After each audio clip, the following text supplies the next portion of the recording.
নমস্কার, আমি আচার্য দেবজিৎ, অ্যাস্ট্রো দেবজিৎ চ্যানেলে সকলকে আমার স্বাগত।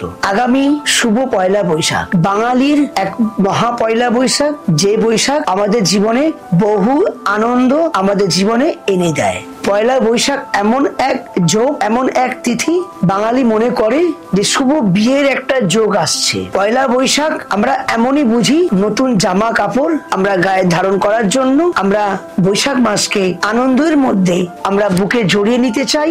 তার নাম হলো পয়লা বৈশাখ। কারণ আমরা যে বাঙালি, আগামী আপনার 15ই এপ্রিল 2025 শুভ ক্ষণে মহা পয়লা বৈশাখ। আর এই পয়লা বৈশাখে বহু বাঙালি ব্যবসা বাণিজ্য কাজকর্মের জন্য তারা ব্যাকুল হয়ে যায় সিদ্ধিদাতা গণেশ মাতা লক্ষ্মীর পুজো করার জন্য।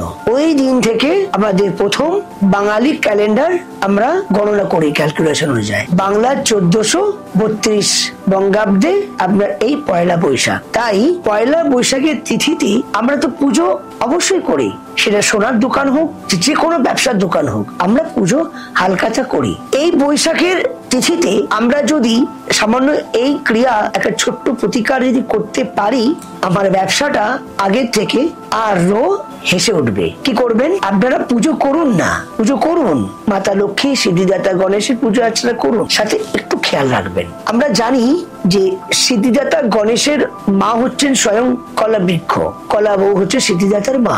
নবপত্রিকায় দেবী দুর্গার আদিষ্ঠিত আমরা সেটা বুঝি, আমরা জানি। তাহলে আপনাদের মাথায় রাখতে হবে যে পয়লা বৈশাখের তিথির লগ্নে একটি কলা গাছ রোপণ করতে হবে। আপনি সেটা কোন নার্সারি থেকে নিয়ে আসতে পারেন, এটা দুদিন আগে নিয়ে আসবেন, কিন্তু আপনি এটা পয়লা বৈশাখী নিয়মটা করবেন। পুজো আর্চনা দিলেন, বাড়িতে এসে আপনি কি করবেন, যে নিয়মটা সেটাই আপনাকে বোঝাচ্ছি। আপনি তাহলে কলা গাছ একটি রোপণ করবেন, মানে জোগাড় করে নিয়ে আসবেন, সাথে একটি লোহার গজাল জোগাড় করবেন, একটু বাতাসা মানে গুড়ের বাতাসা, একটু ছোলা আর লাল শালু কাপড়, একটু মেটে সিঁদুর, এইটুকু শুধু জোগাড় করবেন। এবারে আপনি কি করবেন, স্নানাদি সেরে আপনি মন্দিরে পুজো দিচ্ছেন, অথবা পুজো যদি দেরিও থাকে আপনি সকাল সকাল এই ক্রিয়াটা করতে পারেন, বা আপনার বাড়ির বা আপনার মণ্ডপে যেখানে আপনার পুজো হচ্ছে সেখানেও আপনি পুজো দিতে পারেন, কোনো মন্দিরেও পুজো দিতে পারেন, অথবা আপনার নিজস্ব যে ব্যবসার স্থান আছে সেখানেও পুজো দিচ্ছেন, সেখানেও পুজো করুন। তারপর এই ক্রিয়াটা করুন। কলা গাছের উপরে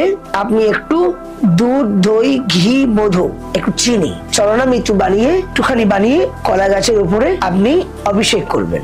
তারপর লাল কাপড় শালু আপনি ওর মধ্যে একটু পরিয়ে দেবেন। কাকে?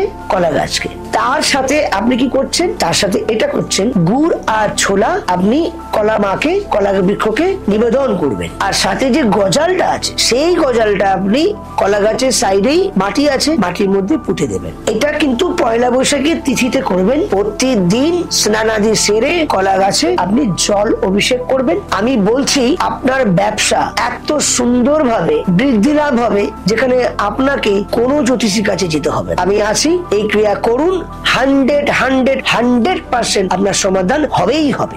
সেই ব্যবসায় আপনাদের সমস্যা হচ্ছে, ব্যবসা বাণিজ্যে খুব দুর্বল, ধার দেনায় ডুবে যাচ্ছেন, আপনি এই ক্রিয়া করুন, আপনি দেখবেন আপনার ব্যবসা 100% দাঁড়াবে। তাই সকলে ভালো থাকবেন, সুস্থ থাকবেন। জয় মা।